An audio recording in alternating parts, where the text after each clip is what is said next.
ជំរាបសួរទៅកាន់ពុកម៉ែបងប្អូនសាជាថ្មី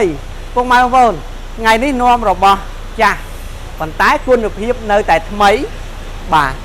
ជិះរត់ហាប់ណែល្អពុកម៉ែបងប្អូនជាមួយនឹង CRV ឆ្នាំ1997មានលុយត្រឹមតែ 4200 តែប៉ុណ្ណោះ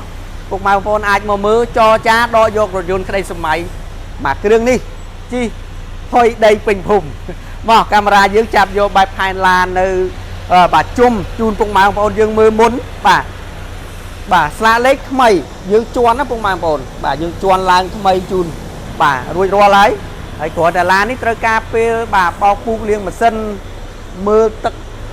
ស្អំមើលប្រេងម៉ាស៊ីនប្រេងប្រអប់លេខជូនពុកម៉ែបងប្អូនសិនបាទតែពុកម៉ែបងប្អូនស្រឡាញ់អាចធ្វើការទម្លាក់លេខ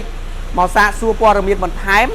ឬក៏អាចអញ្ជើញមកដល់ទីតាំងយើងផ្ទាល់ណាដោយសារឡានយើងគឺបោកបាទពូកលាងម៉ាស៊ីនហ្នឹងគឺនៅការ៉ាស់ក្បែរឡានការ៉ាស់ឡានយើងទេណាពុកម៉ែបងប្អូនអ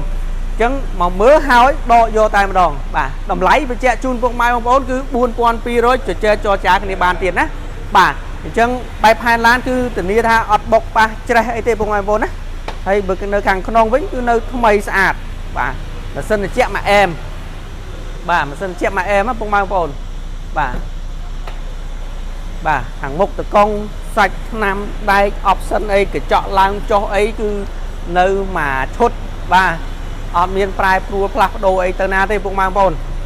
បាទអញ្ចឹងពុកម៉ែបងប្អូនរុះរាន់ឡើងសម្រាប់ពុកម៉ែបងប្អូនដែលរកឡានស៊េរីឆ្នាំ1997 CRV មកគ្រឿងនេះ